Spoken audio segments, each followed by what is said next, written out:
Você que tem TDAH, você começa vários projetos, várias faculdades, vários cursos, mas você não conclui nenhum.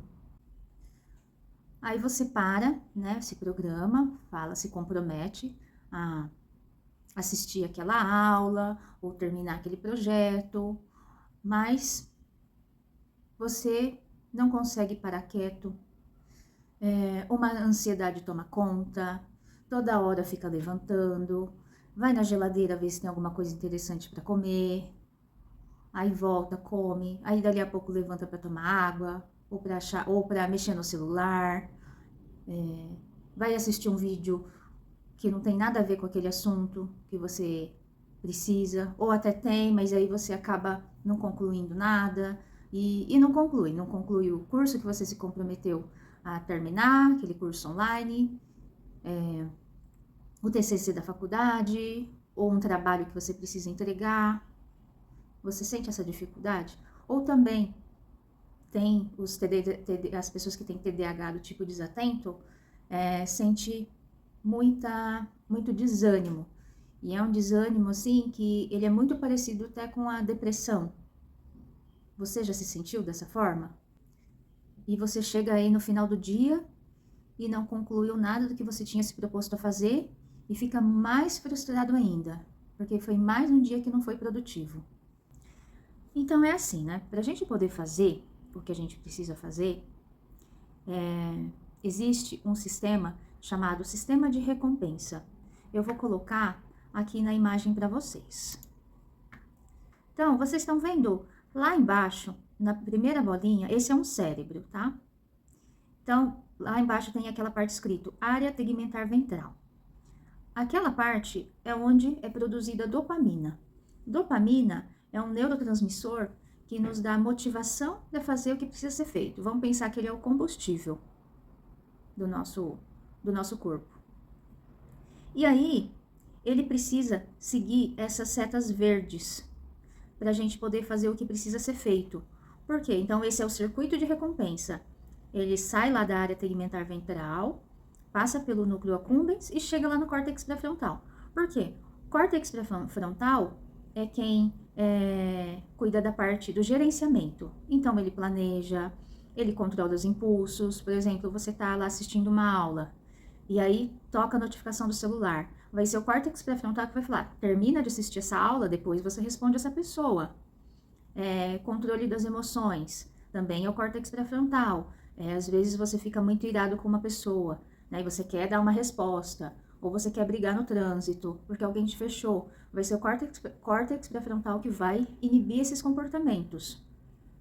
E também o gerenciamento de tempo, né? Tempo no sentido também de quanto tempo eu preciso para concluir um projeto, e o tempo no sentido, né, de horas também, tenho um compromisso às 16, né, e aí você fica achando que você vai chegar em um lugar em meia hora, sendo que nem sempre isso é possível. Então, o TDAH também tem muita dificuldade nessa questão do gerenciamento do tempo. Então, a dopamina, ela precisa percorrer por todas essas setas verdes, né? Ela é produzida lá na área tegmentar ventral, passa lá pelo núcleo accumbens e ele é responsável pela nossa sensação de prazer, de motivação e também pela nossa impulsividade. E aí depois vai lá para o córtex pré-frontal, que é o nosso gerente. Então, né, o que acontece com o cérebro de quem tem o TDAH? Essas conexões, elas funcionam de uma forma diferente, né? Nem sempre nós temos dopamina suficiente para chegar lá no córtex pré-frontal. É como se tivéssemos menos dopamina. Os sinais químicos, eles funcionam de forma diferente. Por isso que é chamado de transtorno, né? Porque ele causa realmente um transtorno na nossa vida, né? Esses sinais químicos, eles são extremamente importantes para manter o nosso foco, para manter a nossa concentração. E aí, né, no caso de quem tem TDAH, ele não funciona da forma que teria que funcionar. Não funciona na mais perfeita ordem. E aí é por isso que atrapalha tanto na organização da nossa vida, né? Na organização dos projetos, o que eu preciso fazer primeiro, como que eu vou planejar o meu dia. E aí vou levando a vida e sem estrutura nenhuma, e acaba que tudo acaba virando uma bagunça. E o que que acontece? Como o nosso córtex pré-frontal, essa parte aqui atrás da testa, ela é responsável pelo nosso controle de impulsos, né, o nosso freio, a gente acaba tendo muitas ideias. É como se a gente fosse o tempo todo pessoas com um potencial muito grande, mas é aquele potencial que acaba não virando nada, sabe? Então é uma sensação assim muito de fracasso que toma conta, porque a gente sabe que a gente tem muitas ideias, né? Tem muita potência ali, mas que no final a gente acaba fracassando, porque você não consegue sustentar por muito tempo. Não tem combustível suficiente para chegar até no final do trajeto. E aí, como terapeuta e uma pessoa que tem TDAH, né, qual que é a solução para essa questão? Primeira coisa que precisa ser feito é uma rotina, criar uma rotina, um planejamento.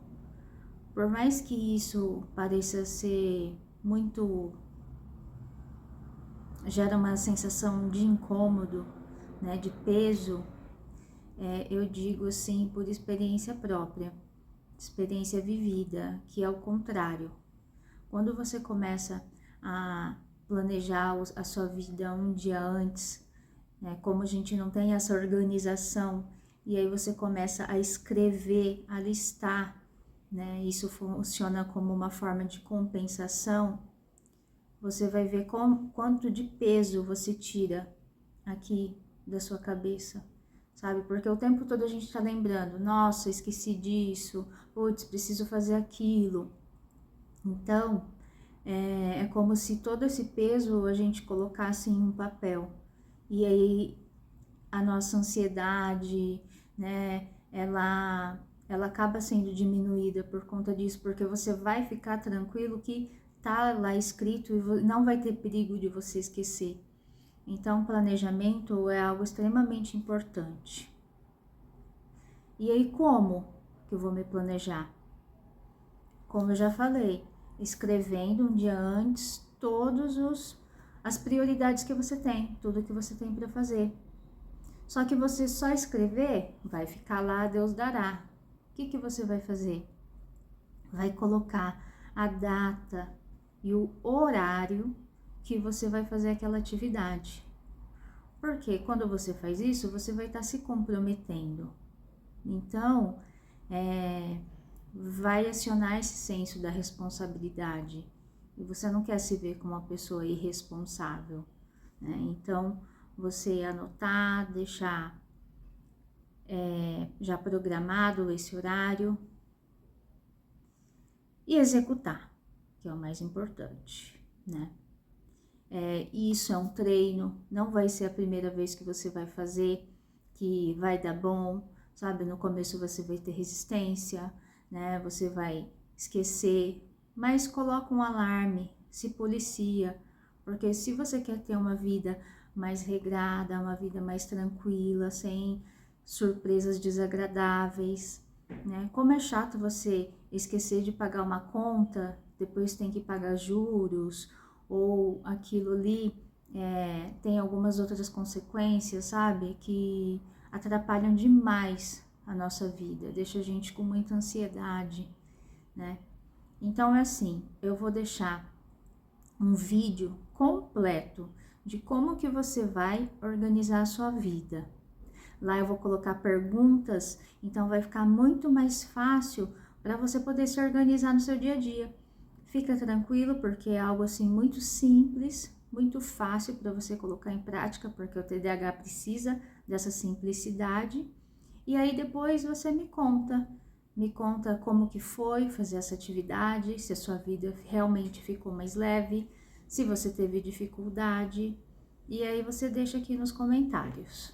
Aí depois dessa questão da organização, né, do planejamento, de uma rotina, a gente precisa cuidar dos aspectos físicos. E o que seriam esses aspectos físicos? Como que anda o seu sono? Sono é o primeiro pilar. A gente acaba negligenciando demais o sono, né? Mas ele afeta diretamente a nossa capacidade atencional e de foco. Você já se viu assim, um dia que você dormiu mal, e aí no outro dia você tá irritado, você tá explosivo? Isso daí é consequência de uma noite mal dormida, da privação de sono. Então, o que você precisa fazer? Ter um sono de qualidade. Por quê?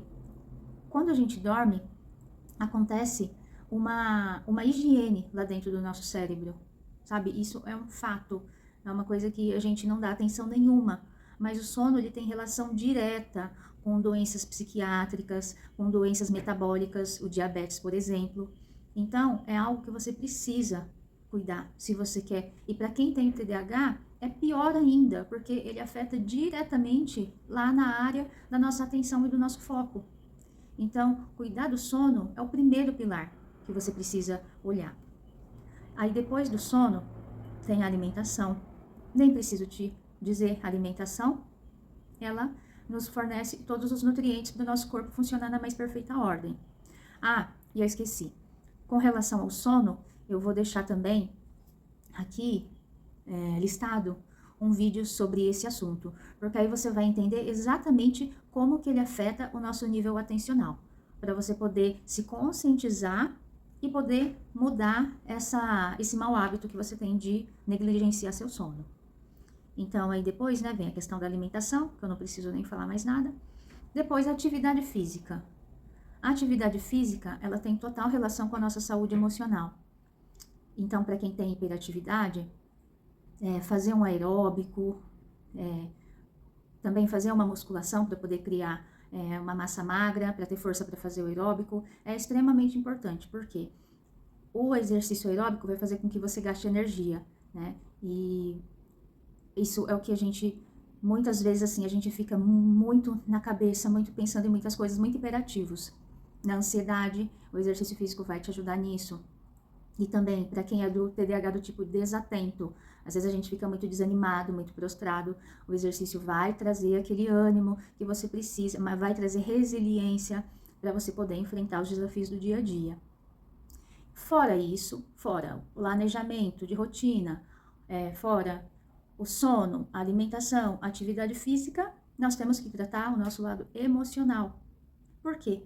Quem tem o TDAH, ele já vem com esse transtorno. E como a fase mais importante da nossa vida é a nossa infância, porque o que acontece? Tudo que a gente vive na infância, essa fase da infância, ela tem total interferência na nossa fase adulta, porque é lá na infância que nós aprendemos quem nós somos. Então, aquilo que os nossos pais falavam, os nossos professores falavam, era verdade, a gente não contestava. E aí, aquilo se transforma na nossa autoimagem, se transforma na crença de quem nós somos, e aí a gente traz para a nossa vida adulta, trazendo, isso está no nosso inconsciente, a gente não para nem para pensar nessas crenças que foram instaladas. Então, a gente lida com a vida, com essas verdades que foram introduzidas em nós. E aí, isso vão causando reflexos, né? E muitas vezes não são bons. Então, suponhamos, quando você era criança, você tinha dificuldade na escola e o TDAH tem um histórico de muitos erros.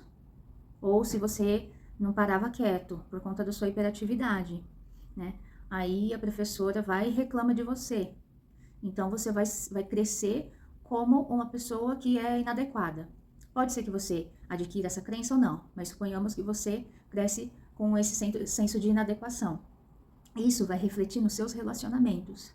Então, para pensar um pouco como que são os seus relacionamentos, como que é a sua autoimagem, né? O que é autoimagem? O que você mais pensa sobre você? O que você mais sente de verdade sobre você? O que você pensa que as pessoas pensam sobre você? Então, trabalhar esse lado emocional para o TDAH também é de extrema importância. Agora, eu quero saber de você. Fez sentido tudo que eu compartilhei aqui? Porque na minha vida foi isso que fez com que eu conseguisse ferramentas para lidar muito melhor com o transtorno. Porque a minha vida lá atrás era uma bagunça, era um caos. Então me conta aqui nos comentários se fez sentido tudo isso que eu te disse. E aí, se sim, você também compartilha com seus amigos que você acha que pode ser que tenha um transtorno. E me ajuda a chegar para mais pessoas. Como que você pode fazer isso? Curtindo esse vídeo.